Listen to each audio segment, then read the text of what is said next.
Good evening. Welcome to Wednesday Study Night Live here on Tisha Talks Mental Wellness, where we meet to study for addiction counselor exams. Again, welcome. Come on in.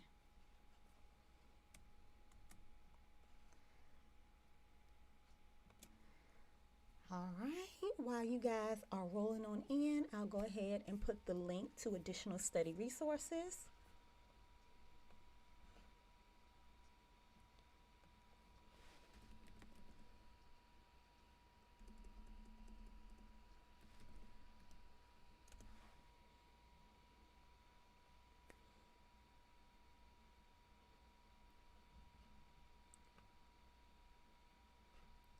Okay. Good evening, everyone. Good evening, Sheila. Good evening, your fave counselor, babe. Good evening. Good evening, Garrison. Hello from New York.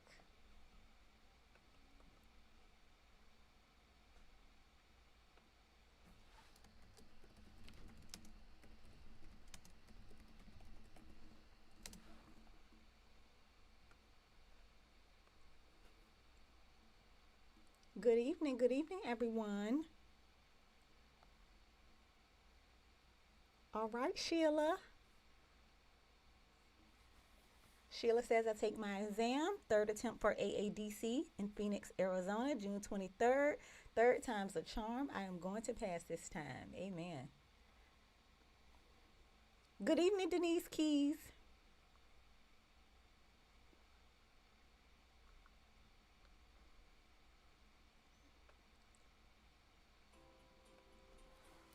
Oh, not mad at that off, guys.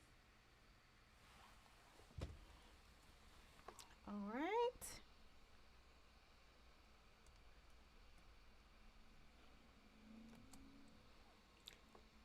Again, welcome everyone, and hello if you're watching the playback.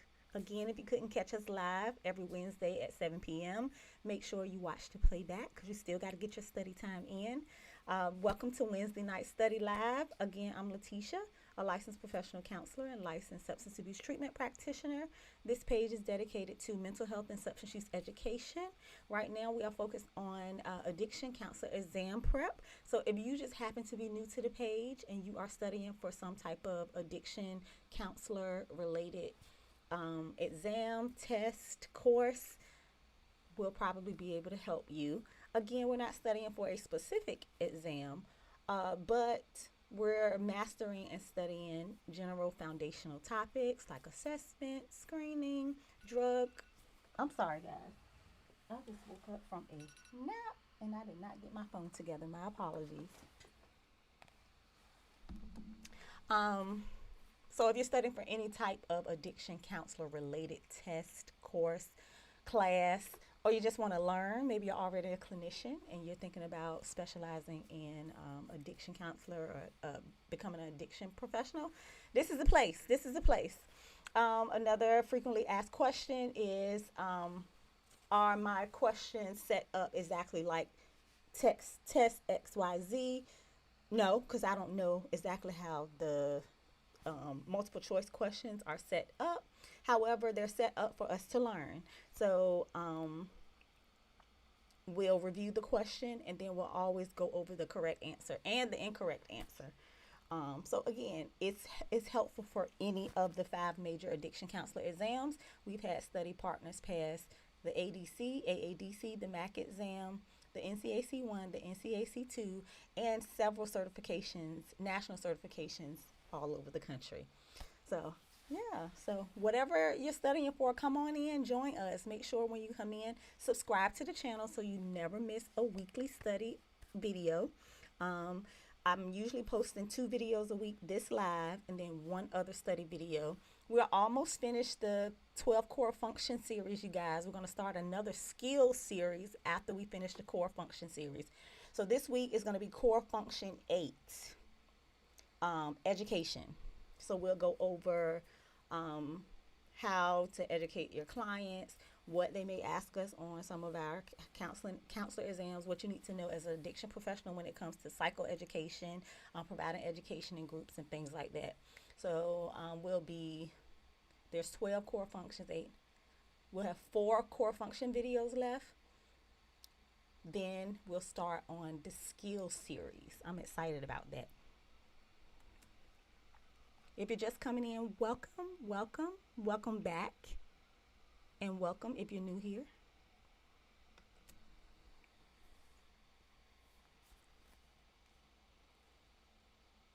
Okay, Charles, no worries if your internet doesn't oh,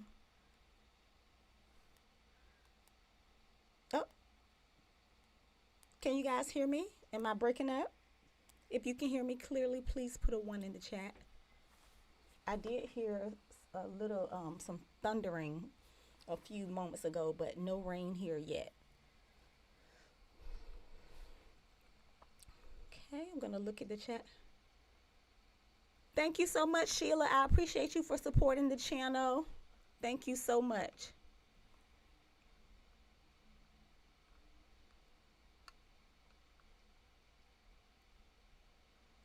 Again, welcome. Please put a 1 in the chat if you can hear me clearly before I get started. Thank you, Hall of Famer Mover. We're going to go ahead and rock and roll, you guys. All right. Welcome to Addiction Counselor Exam Study Group Live, where we complete practice questions to improve our clinical reasoning.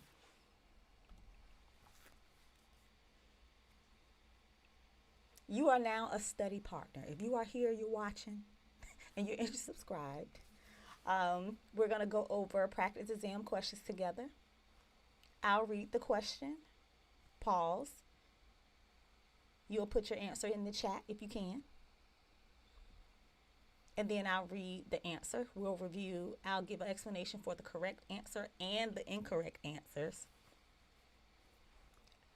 After this slide, I'll quickly go over my past strategy, just my way of studying for credentialing exams. And then at the end, if you have questions, you can put your questions in the chat and I'll answer any type of question in terms of addiction counselor exam.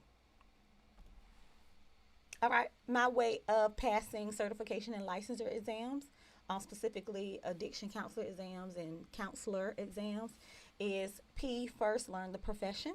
I believe if you are looking to become credentialed in a particular field, you must learn the profession, and specifically in your area or your region. So I always say interview someone who is actually a licensed addiction professional or a certified addiction professional. I prefer someone who's taking the test that you are seeking to take, but not necessarily, but if they are licensed or credentialed, they're going to give you insight onto how they study, how they prepare, what they do day to day in their profession. And that way you'll have an idea of the type of career you want to shape and what you're required, what type of education and certifications you are required to have in order to have a successful career. I also recommend researching, watching videos, immerse yourself in that particular field. That way you're laying a foundation of seeing yourself as that profession. Don't separate yourself making it seem like you're on the outside. You're not on the outside. If you have a thought that you want to become something, here we want to be addiction professionals. Most of us are already mental health and addiction professionals. We are seeking to improve our knowledge and skills and become credentialed and licensed. So you have to see yourself as it. The A is for apply concepts through practice questions. I'm a fan of practice questions. If you're new here, you can go to the playlist. We have a practice questions playlist. We're now over 400 questions between all the videos. I believe it kind of works your brain muscle. It helps you practice for your exams, but it also builds your critical thinking and your clinical reasoning skills. The first S is for simulate the exam setting. For those of us who are here because we want to take some type of license or certification exams, those exams can be nerve-wracking. If you're like me, I'm a nervous test taker. I get really anxious. I start overthinking. And if I just go into the exam setting without practicing that type of setting, like a quiet setting, sitting at a computer, um, practicing, focusing, not overthinking, going through the questions. Um, it helps with your muscle memory. So on the actual exam day, you're able to manage that anxiety, and that anxiety doesn't just take over. I do not recommend studying for months on end and then just going into the exam. That could be very scary. I do not recommend that. I recommend practicing in a quiet setting, as close to the exam setting. If you can't get it perfect, fine. If you just got to get in a corner or kick your kids out of the room for 30 minutes on a Saturday morning, do that. Um, it doesn't have to be perfect, but don't go in there without simulating the setting. I'm breaking up? Okay. Oh, okay, guys. As soon as my husband said you guys couldn't hear me, I hear the rain. So we have stormy weather here. Okay. All right.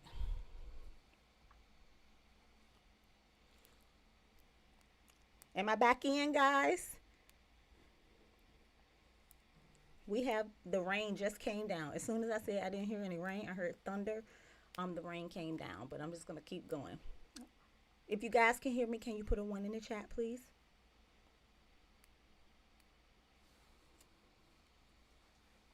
I'll make sure I wait so I'm not getting too far ahead.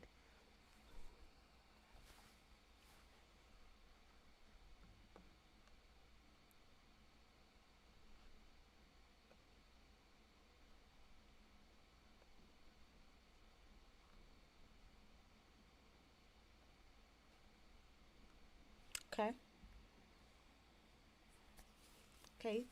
Della R says I can hear a little better now. One. Okay. Cheryl says one. Okay. I'll check in a little more often. It's raining outside. It's not storming or anything. I don't see any lightning. Let's see. All right, I'm gonna pull my mic closer. All right.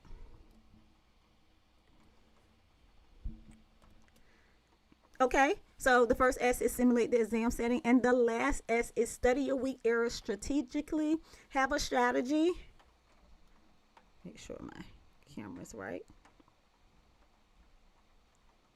As you are studying, you can make your own checklist. Make sure you are checking your any type of study guide that your official exam site is providing for you, and make your own checklist. If they have 4 domains, make a list of those 4 domains, and as you feel more comfortable with each topic or section, make sure you check it off. Don't just randomly study, because you may risk overwhelming yourself. If you don't want to make your own checklist, I have a checklist that I made. It was just added a couple weeks ago. I've gotten some great feedback on it. It's 67 pages, and it's 5 different topics slash domains. And then I have a checklist that you can kind of go through and ask yourself, and you can kind of gauge whether you've mastered that particular topic. So either way, have a strategy.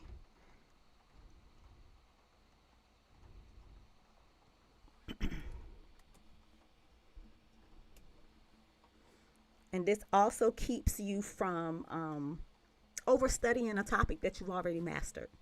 So if you know you're good with drug side effects or pharmacology, just check in a little bit, but focus on the area that you need more study time on. My camera. I'm about to turn this off anyway. All right, sounds like I'm sounding good.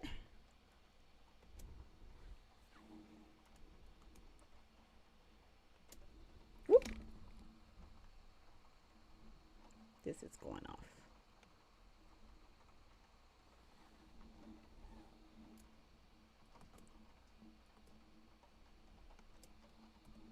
Okay. Today's topic is based on evidence based models of prevention, treatment, and recovery models.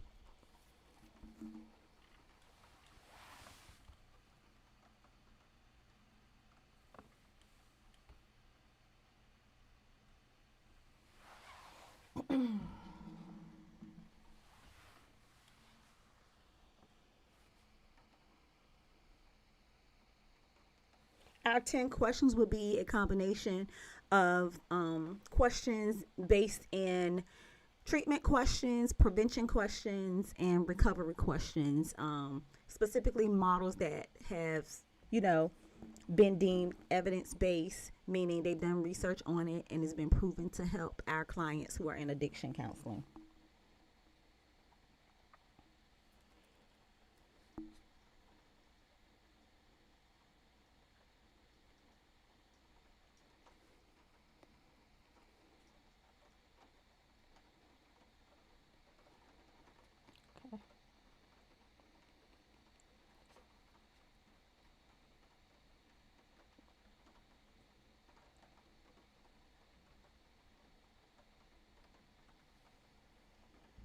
Hopefully, you can hear me, guys. I can tell my Wi Fi is moving slower already.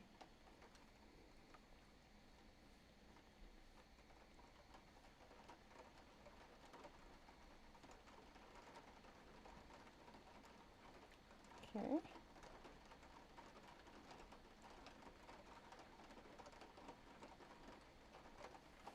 One moment, guys.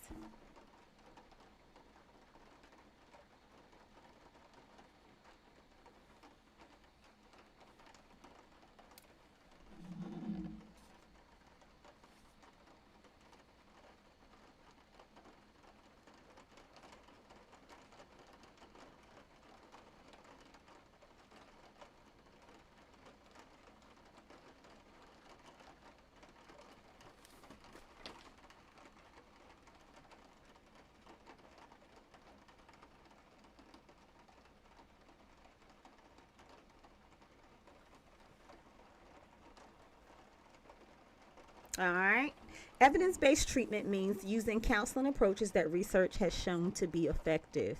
As addiction counselors, we don't just guess or use random techniques. We use methods that have been studied and shown to help people reduce substance use, improve their coping skills, and support recovery. For the addiction counselor exam, remember that evidence based treatments combines research, clinical skills, and the client's individual needs, culture, and preferences to guide care. Also, I want to add, if you ever want to get into program development, like for addiction counseling, and you want to start a program from scratch, and you want to go for grants or funding, they usually lean towards evidence based models. So when you tell them about your program and you start to add activities and you want to explain what you're going to do with your clients, they want to know, okay, why are you doing this? And are you using evidence based models? So usually, if you, again, is going to go hand in hand. You need to be able to explain why you're using this particular type of model. But back to the exam. On the exam, you might see this word evidence based. They may describe a certain type of intervention, or they may have you show that you understand a particular type of evidence based intervention. All right, let me check back in with you guys. Find peace with the noise. Hello, hello. Welcome, welcome.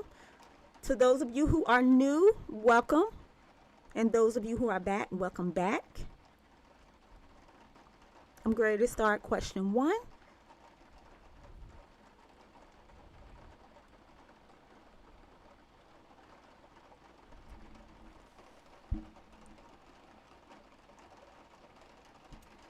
All right, question 1. A counselor working in a high school provides education on refusal skills, emotional regulation, and healthy decision making to reduce future substance use among students. Which evidence based prevention model is most aligned with this intervention? SBIRT, the Matrix model, life skills training, or recovery oriented systems of care?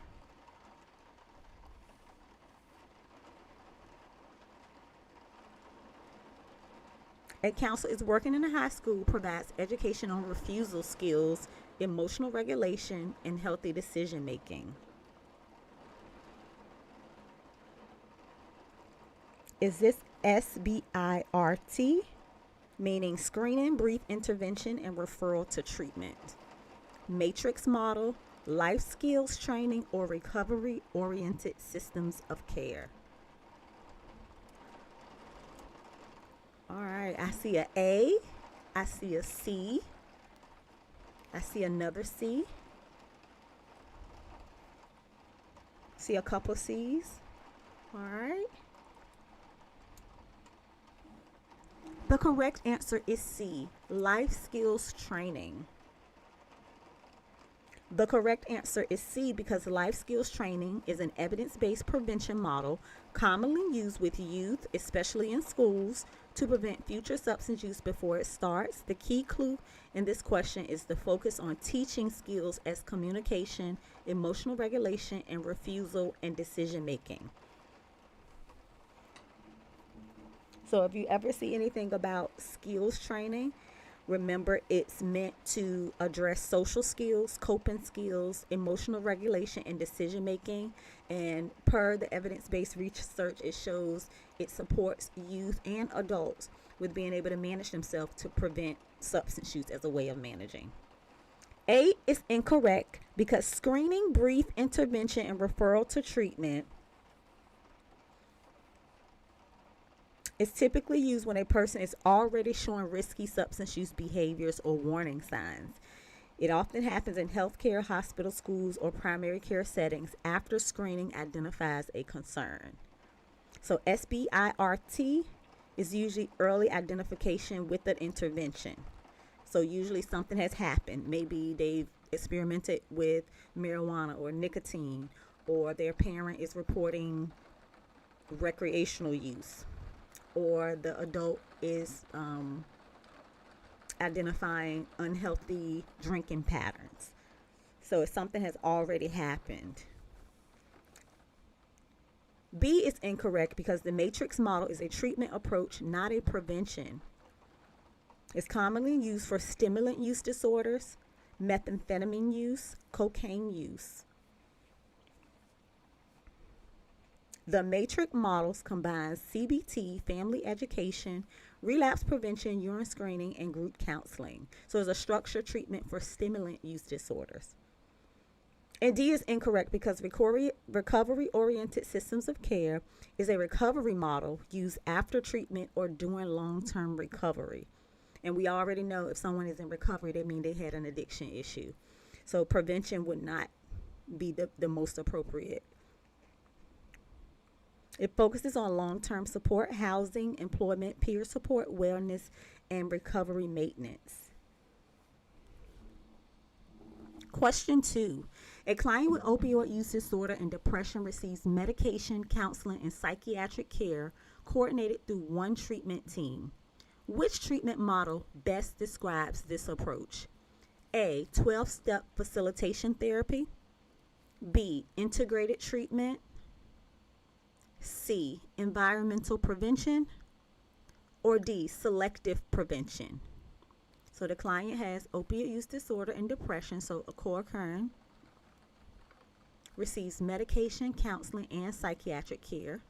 So three different cares, and they're coordinated through one treatment team. Okay, I see B. See a couple of B's.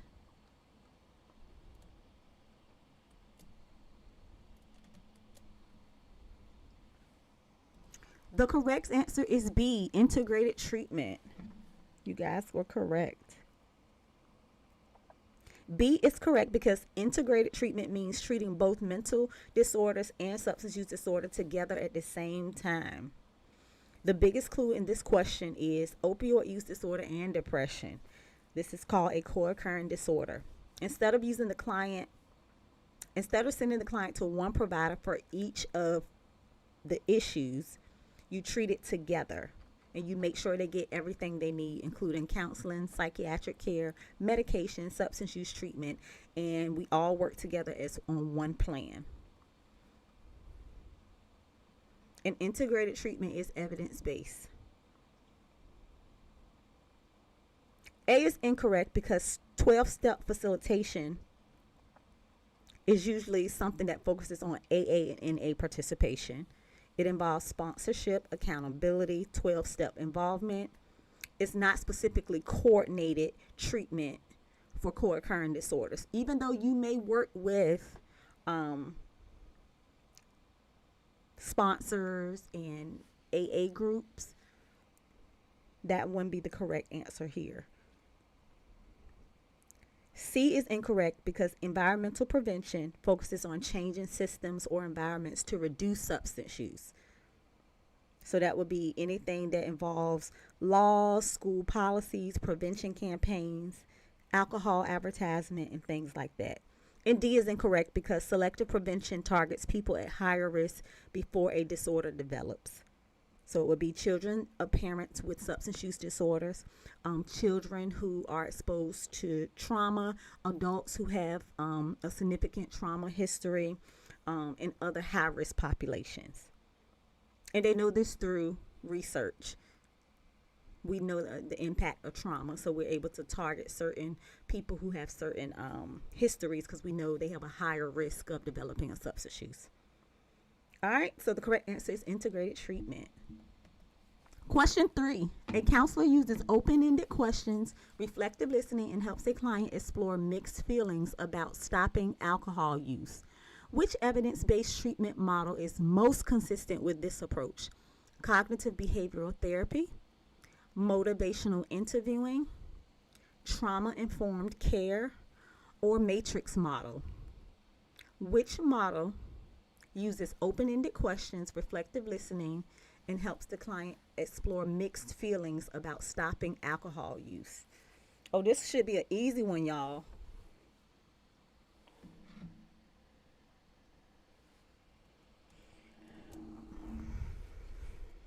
Okay. Study Prep LCDC has B. Find peace with the noise has a B. Okay. See some more B's.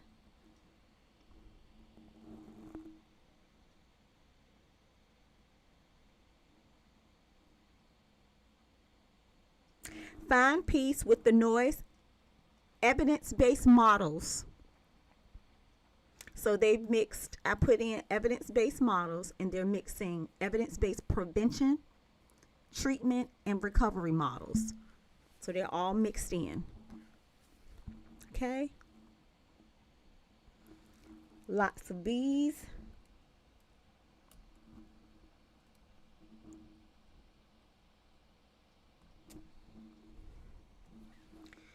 The correct answer is B, motivational interviewing, and explore mixed feelings should have jumped out. So if you hear anything about mixed feelings, unsure feelings, or ambivalence, might be leaning towards motivational interviewing. B is correct because MI, or motivational interviewing, is an evidence-based counseling approach designed to help clients explore ambivalence and increase motivation for change. So motivational interviewing includes open-ended questions, reflective listening, talking about mixed feelings, why you want to enter recovery, what feelings you have about being scared about recovery, things like that, and exploring change, trying to figure out what stage of change they're in.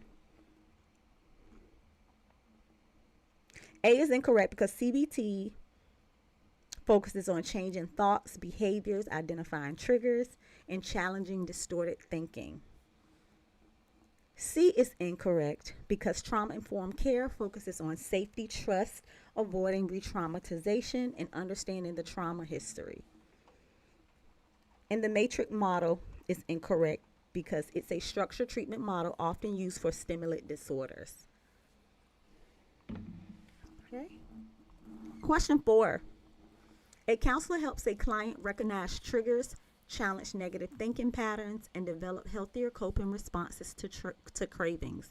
Which treatment model best aligns with this intervention? Peer support services, cognitive behavioral therapy, recovery-oriented systems of care, or selective prevention? So this model helps the clients recognize triggers, challenge negative thinking, and develop coping strategies. Which evidence-based model aligns with this intervention?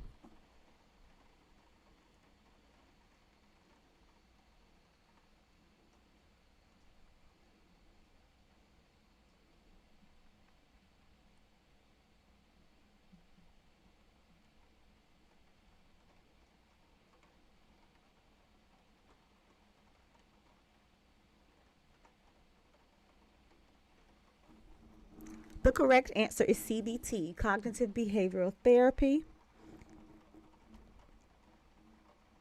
B is correct because CBT focuses on the relationship between our thoughts, feelings, and behaviors.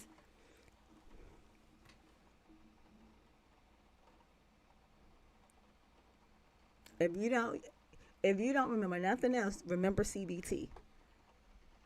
That is like the number one most evidence-based, most favorite model, in my opinion. I feel like you're going to see it everywhere, even if you're taking a counselor exam, any type of social work, LMFT, LPC, and also on our addiction counselor exams as well. A is incorrect because peer support involves individuals with lived experiences helping support our clients in recovery. So this includes recovery coaches, peer mentors, recovery specialists, and they are very helpful in the recovery process, but it's not a therapy focused intervention. C is incorrect because recovery oriented systems of care focus on long term recovery supports like housing, employment, transportation, and wellness. And D is incorrect because selective prevention targets groups at increased risk before a disorder or addiction develops. So CBT, thoughts, behaviors, patterns, triggers. Question 5. A medical provider screens a patient for risky alcohol use during a routine appointment, provides a short counseling conversation, and refers the patient to specialized treatment. Which evidence-based model best fits this scenario? SBIRT, matrix model, universal prevention, or 12-step facilitation therapy? So a medical provider screens a patient for risky alcohol use. So short counseling conversation and refers the patient to specialized treatment.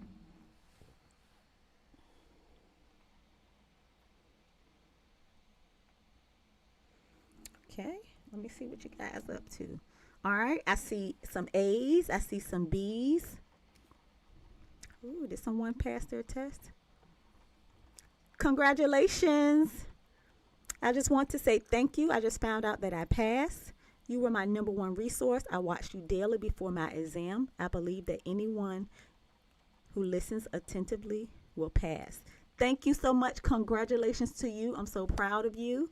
Your hard work, dedication, and focus really paid off. Yes. Chizo Bacco 42926. I apologize if I mispronounced that, but congratulations to you. Could you tell us which exam you passed, please? That is awesome. All right, back to the question. I see some A's, I see some B's, guys. The correct answer is A. Screening, brief intervention, and referral to treatment. And the key word here is short counseling conversation. And remember with SBIRT, is they're usually being referred because of some type of use already, and we're trying to get in to prevent additional use or prevent them from going down the way of addiction. So A is correct because screening, brief intervention, and referral to treatment, it shows every step of SBIRT, including screening. The patient is screened for risky substance use, brief intervention, had a short conversation, referral to treatment, referred for more intensive services. So it spelled it out pretty clearly. B is incorrect because the matrix model, again, is a treatment approach for stimulant use disorders. I don't think you guys are going to forget that. C is incorrect because universal prevention targets the entire population through school campaigns, public health messaging, anti-drug education. This question is about one identified person. And D is incorrect because 12 step encourages participation in AA and NA.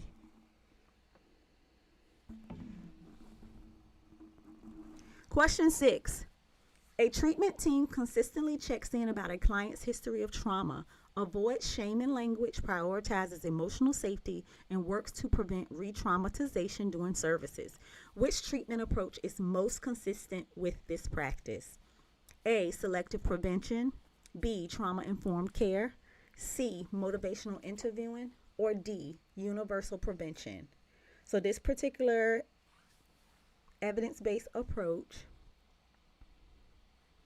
understands the client's history of trauma, prioritizes safety, avoids shaming, and works to not re-traumatize the client. This is pretty easy. The correct answer is B, trauma-informed care. Trauma-informed care recognizes that many people with substance use disorders may have experienced trauma that affects their ability to manage their emotions, behaviors, and coping.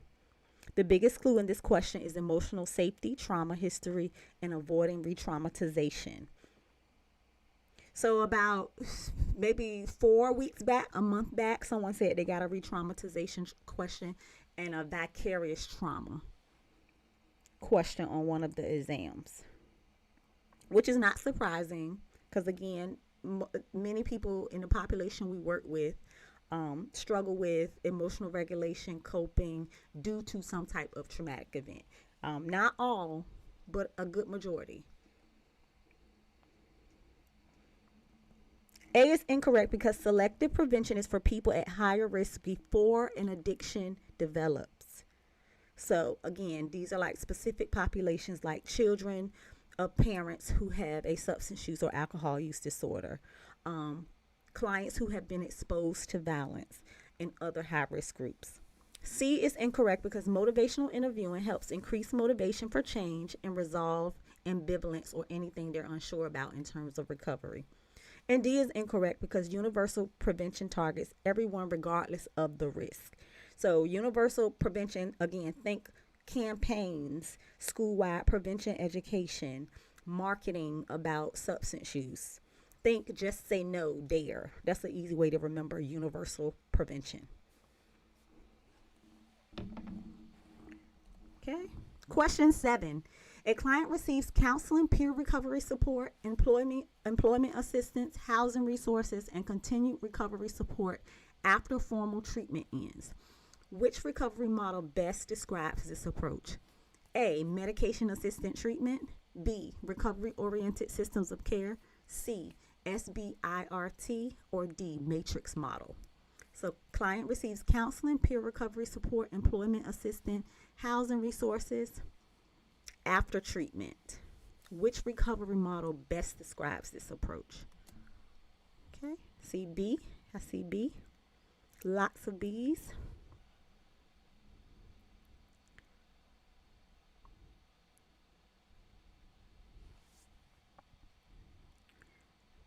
Thank you. Thank you, Chizo. ADC. Okay, lots of B's. The correct answer is B. Recovery-oriented systems of care. B is correct because this model focuses on long-term recovery support. So think of long-term things that can support, or long-term supports that can support the client with maintaining recovery, housing, employment, peer support, aftercare, transportation. A is incorrect because MAT, medication assisted treatment, combines medication with counseling. So this model is often used like in methadone clinics. in psychiatric practices. C is incorrect because SBIRT involves screening, brief intervention, referral, and treatment. It focuses on early intervention, not long-term recovery. And D is incorrect because matrix model is a structured treatment model used for stimulant disorders. Question 8. A school district limits tobacco advertising near schools, increases alcohol prevention policies, and improves access to prevention education for youth. Which prevention model best fits this approach? Environmental prevention, selective prevention, cognitive behavioral therapy, or indicated prevention. So it's a school district does not want tobacco advertisements near the schools, has policies on alcohol preventions, and improves access to prevention education. Okay, I see an A. Donald Howard A. Tracy Grimes. Extra Good 1 has an A. Study Prep LCDC A. Della A.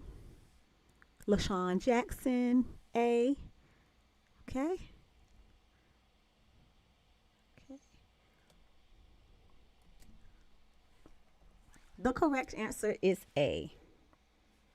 A is correct because environmental prevention focuses on changing systems, environments, and policies.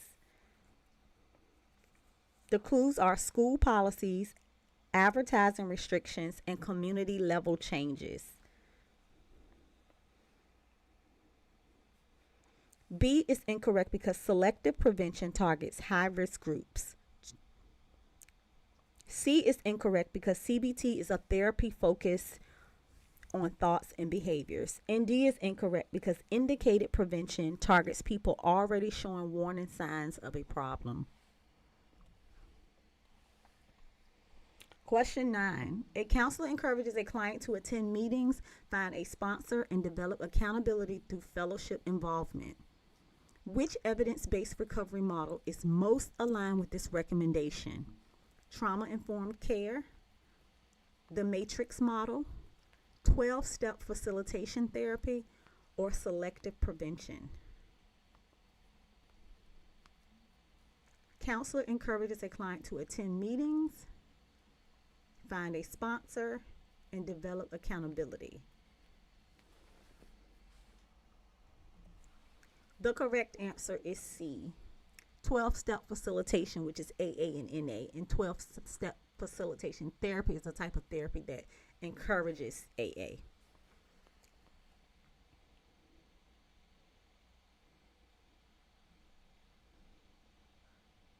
And obviously C is correct because it involves a counselor encouraging the client to attend meetings, find a sponsor, develop accountability, and to participate in some type of 12-step facilitation. Most popular ones, AA and NA.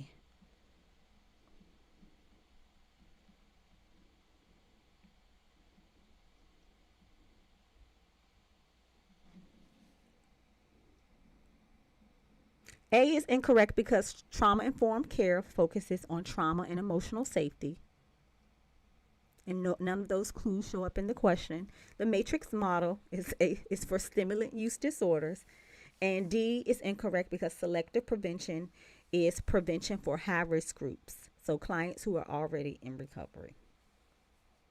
Well, the client is already in recovery, so it wouldn't be a part of a high-risk group per se. They've already received treatment, so they're in recovery. All right, question 10. Which intervention is the best example of a selective prevention strategy? A media campaign warning all teens about vaping risks. B, weekly prevention groups for children of parents with substance use disorders. C, counseling services for adults diagnosed with opioid use disorder. Or D, peer recovery meetings for people in long-term sobriety. Which intervention is the best example of a selective prevention strategy?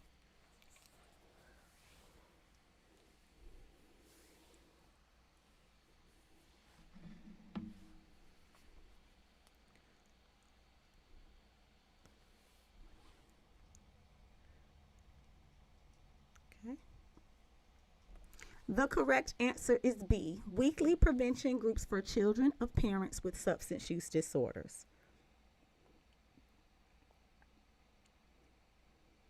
B is correct because selective prevention targets groups with higher than average risks. So think people who are at risk for developing substance use or at risk for not being able to cope, at risk for some type of emotional effect. And again, it can be people exposed to a high amount of trauma, people exposed to substance use through a parent.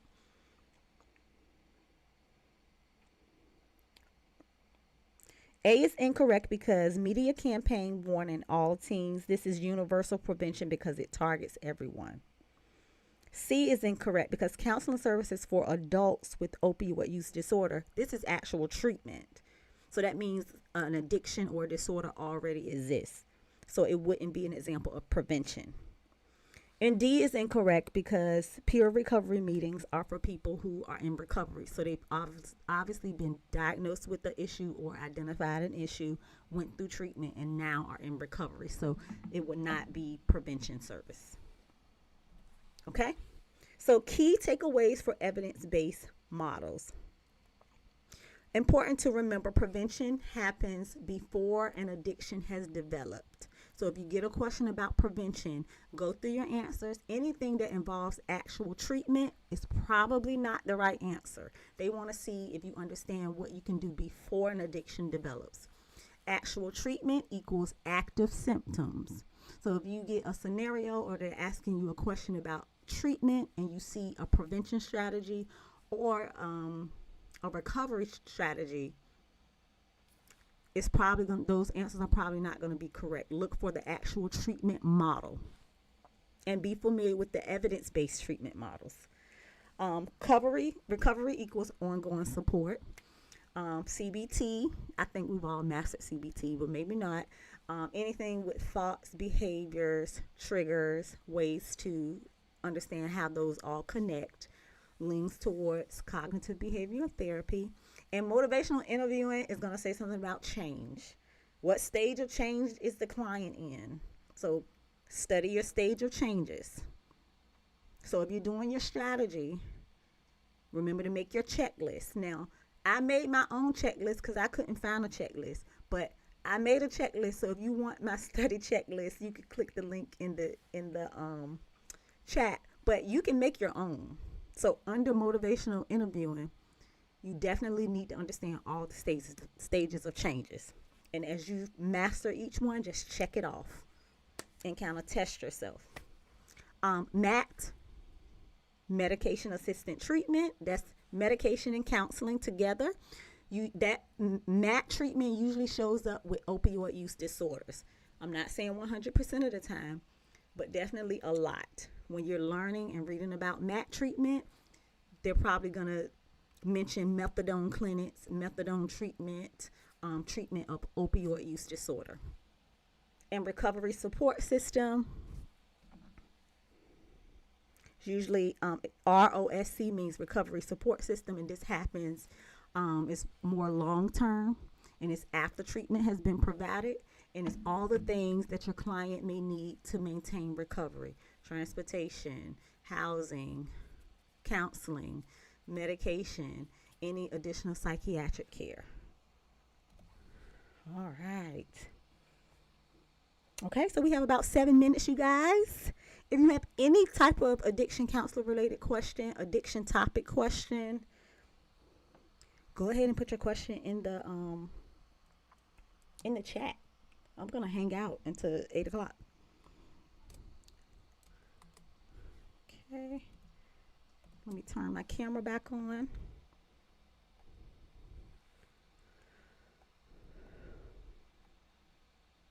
Oh, I don't see it.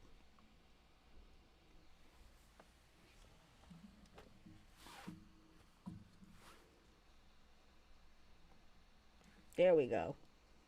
I'm just going to do it handheld. All right, let me look at the chat. I'm excited. Somebody passed the ADC, y'all.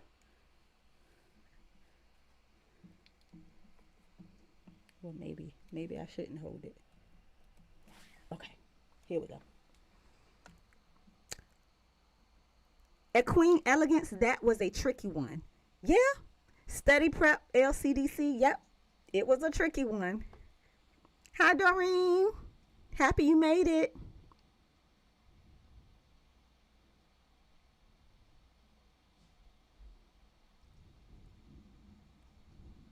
So my checklist, I'm gonna hold on. Let me get my.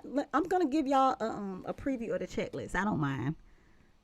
Let me get my camera right, guys. So I'll show you the first section of the checklist, and then you guys can decide if you want to make your own or get mine. It's $15.99, but you absolutely can make your own. You absolutely can make your own. But some people are just like, no, I just rather use yours. So you're either a person or a B person. The A person is like, I'm going to make my own checklist and check it. And then the B person is like, no, just do the checklist. I'll get somebody else to do it. Either way, it helps help you keep up with what you studied. Because if you're studying long term, like more than a couple months, you could just start to get dizzy from studying the same topics. And if you're not tracking it, you're going to overstudy and overwhelm yourself. I took a nap, Doreen.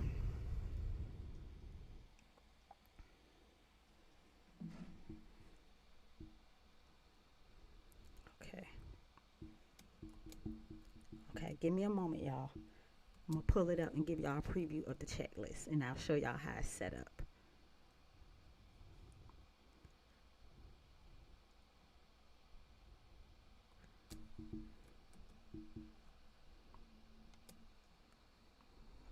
Okay. Okay, checklist.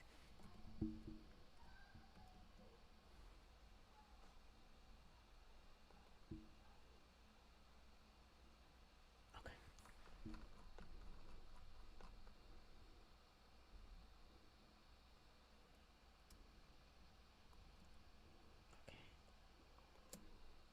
Can you guys see my screen? Put a 1 in the chat if you see the Addiction Counselor Foundational Knowledge Checklist.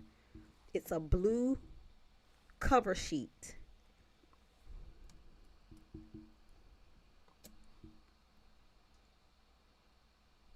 Hmm.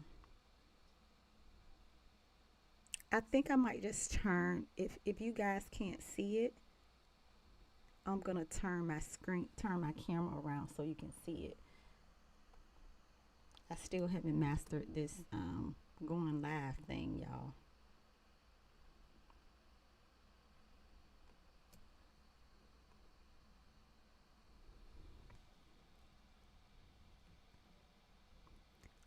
Okay, I'm just gonna turn my camera around so you guys can see my screen, and we're just gonna do it that way.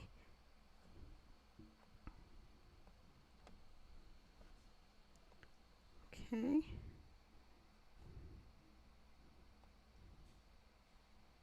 Oh, do I have this upside down? Oh, no. Now you guys see the light. I'm trying to get it together, y'all. Um, I hope you guys can see it.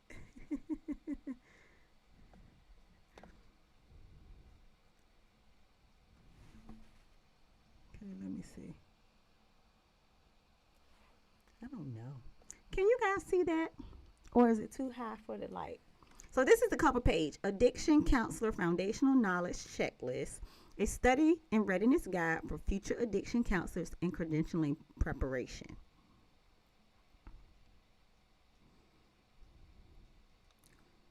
Okay, and I'll show you guys the first section so you can get an idea. Okay, so core knowledge area 1, foundations of substance use and co-occurring disorders. So first I list most of the topics under that particular core knowledge area. So foundations of substance use and co-occurring disorders, and then I list disease model addiction, dopamine and reward pathways, tolerance and withdrawal. So it's about 1, 2, 3, 4, 5, 6, 7, 8, 9, 10, 11, 12, 13, 14, 15, 16, 17, 18, 19, 20 topics. This is why this checklist is 67 pages. Okay. I hope you guys can see it. And then on the second part of the same section, under each topic, you get 5 bullet points. So under the 20 topics, I break down each topic into 5 bullet points, just chunks of information, nothing too overwhelming, something to just trigger your thought. So we go through every single topic, all 20 topics under that first section. Then you have questions to ask yourself, open-ended questions. How does addiction affect the brain and behavior over time? If you can answer that question, you have an understanding. So if you can answer all 20 questions under that first area, that indicates, okay, I got a good grasp of this main topic. The foundational area 1, foundations of substance use and occurring disorders. And the idea is to answer all of the questions on your own. And then I also include an answer key check, an answer key. So if you go to the end, you have an answer key where you check yourself to see if your answer matches the correct answer on the answer key. Sorry, guys. Let's go back to the answer key.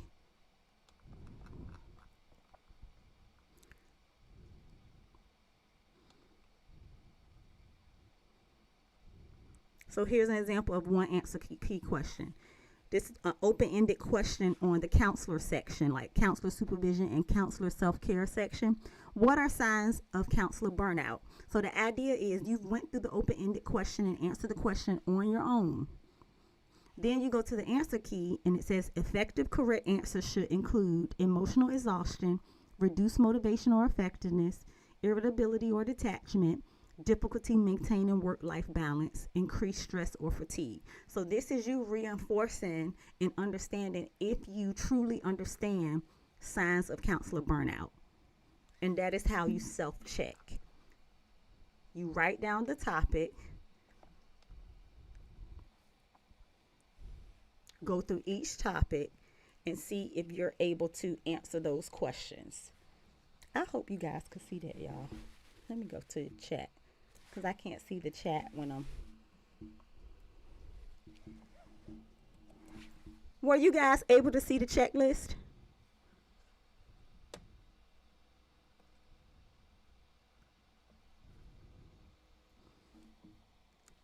So that's how you check yourself, so you're not getting dizzy. Because you will get, if your exam is more than 2 months out, you got to break it down into chunks, and you don't want to overwhelm yourself.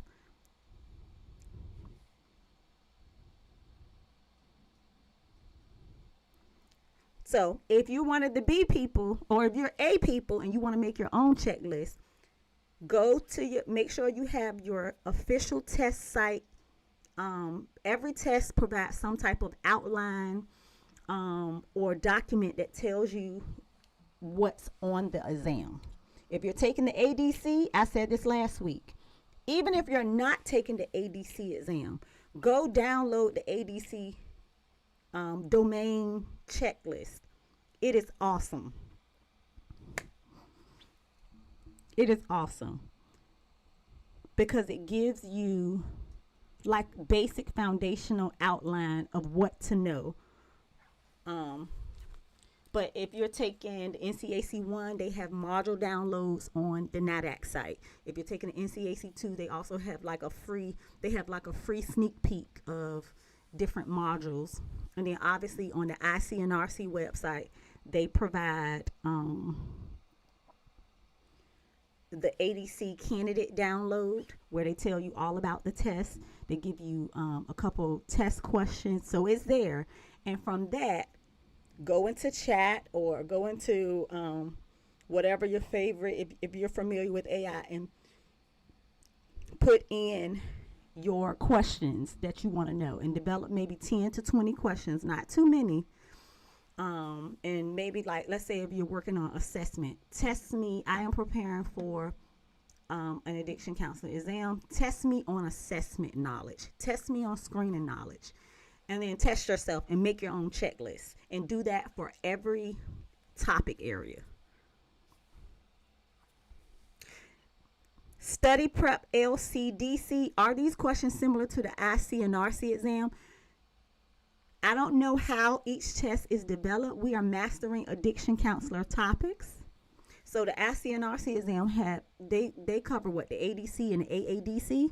So because all of us are studying for different tests, we are answering questions to master the topics, not necessarily a specific test.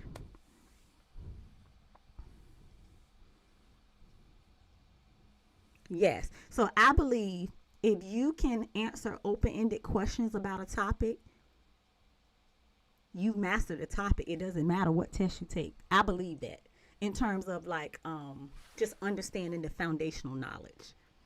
So some of us are studying for the ADC, AADC, the MAC exams, the NCAC 1, the NCAC 2, and then in California there's several like a couple of certification exams. We also have college students who are studying in their addiction courses. So the questions are meant to help you master the topic. I don't know exactly how they will be asked. I do know some of your more advanced exams, the AADC, the MAC exam, and the NCAC 2, they're really more clinical reasoning driven because they're supposed to be like a more advanced exam. However, we've had people pass the AADC and the MAC exam and the NCAC 2. So yeah, I hope that answers your question. About that Life 359, best wishes. They say I sit for the ADC on Tuesday. I'm so nervous. Please do practice questions in a quiet space. I'm not going to say don't be nervous because nervous means you care and you want to do a good job.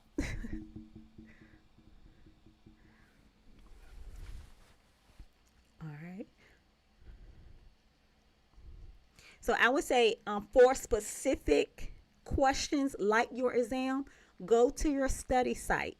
If any of you are taking the ADC or the AADC, you go to the IC and RC exam site, and they have a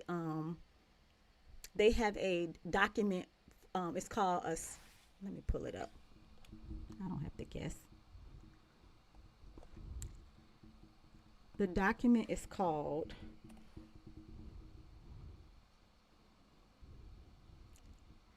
the ADC Candidate Guide, the ADC Reference List, and then they have one for the AADC too. They have it there mapped out for you, and they have a couple practice questions on that guide. That is how it's going to show up on your exam because that is the testing site. For me, when I develop my questions, sometimes my questions can be really wordy. I do that on purpose because I want you to read, I want you to critically think, and I want all of us to be able to master a specific topic. And also, I don't know how the questions will show up on any of the exams. So if you want to get an idea of how your test would look, go to your testing website. That would be very helpful. All right, guys. Let me go through. Okay. Thank you, guys. I'm going to go through some of these chats. My checklist, the link is right there pinned. My checklist is on my Stan store.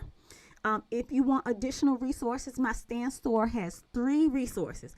The free resource, that's the free study guide, and that's just the general study guide with, I think, 5 foundational basic topics. Very helpful. So if you haven't gotten the free study guide, go download the free study guide. It automatically adds you to my email list. And then the second resource is the 100 practice test questions. These are 100 foundational topics based on those 5 domain areas. Again, very foundational, but you can use it. It's great if you print it out and do your test simulation. I've had people say that it helped a lot, even if they knew all of the answer. Because some of the advanced study tests, the foundational questions may seem a little easy, but If you simulate the test, um, if you simulate the test, my mind's going blank. Sit in a quiet area and simulate the test. Be print it out. No phone, no laptop. Just take the test. You're gonna really see how you're able to focus and be able to focus. And then the third resource is the checklist. That is the 67-page checklist. That's the more detailed checklist that I just sneak previewed for you. So just 3 resources. The first one is free. The second one is the 100-question practice exam. The third one is the checklist. And the link is pinned in the chat.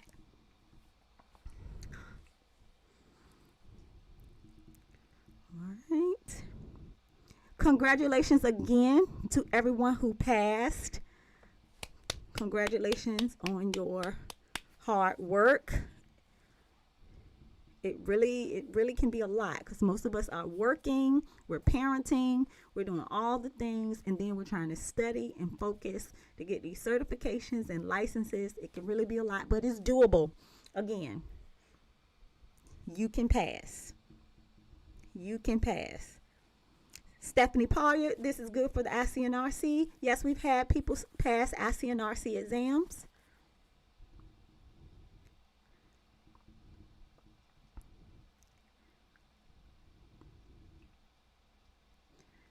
All right, guys. Thank you so much for supporting the channel, you guys.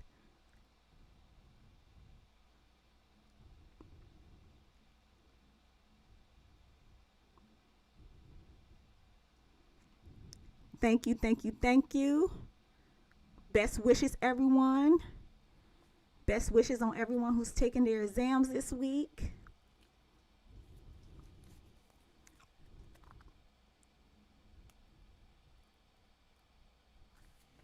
Extra Good One says, how long is a reasonable amount of time to study for exam?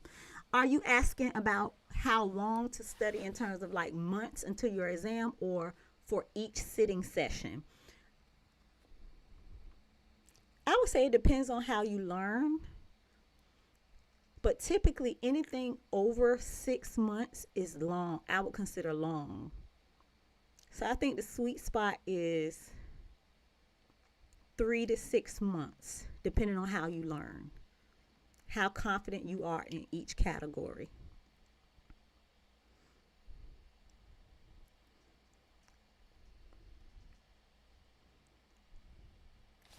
Okay, find peace with the noise.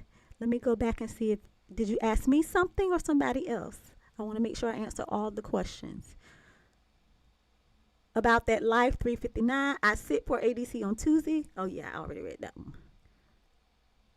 But best wishes again. Find peace with the noise. Is the 100 questions online or on paper? It's a PDF. So you can look at it on the computer or you can print it out.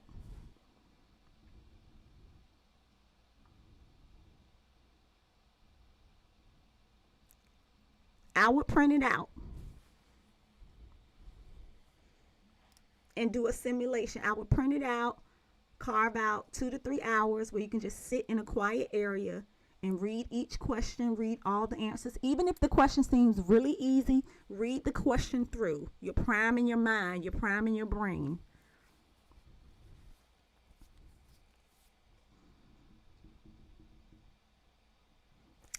Okay, no problem. Thank you. Thank you, everyone. I appreciate your support of the channel. Again, we are 2,300 study partners strong. I can't believe it.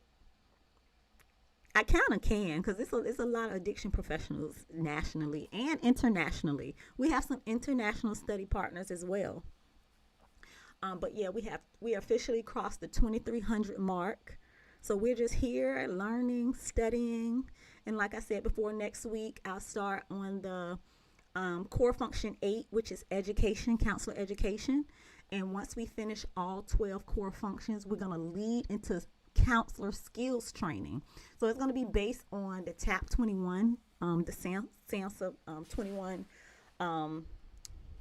areas that you need to master.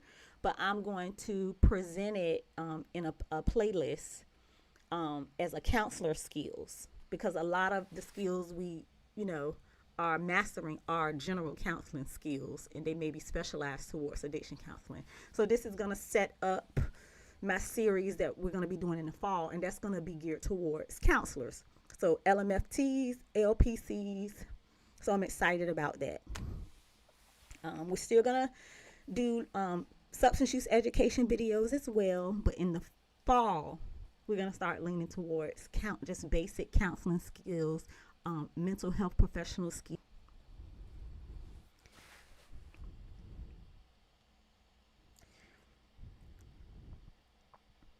There's an answer key. Find peace with the noise. With the 100 question test, there's an answer key and an explanation at the end of each answer.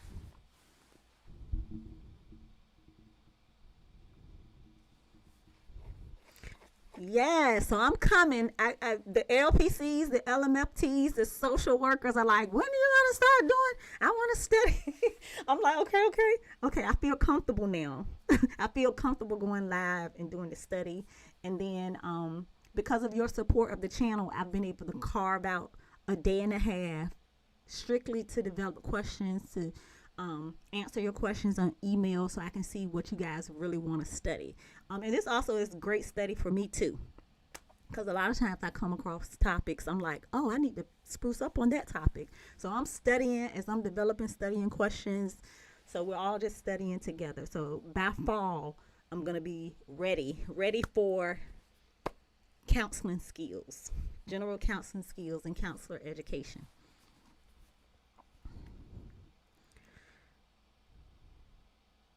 All right, again, thank you to the playback. If you made it to the end, I appreciate you. I will see you guys next week. Take care.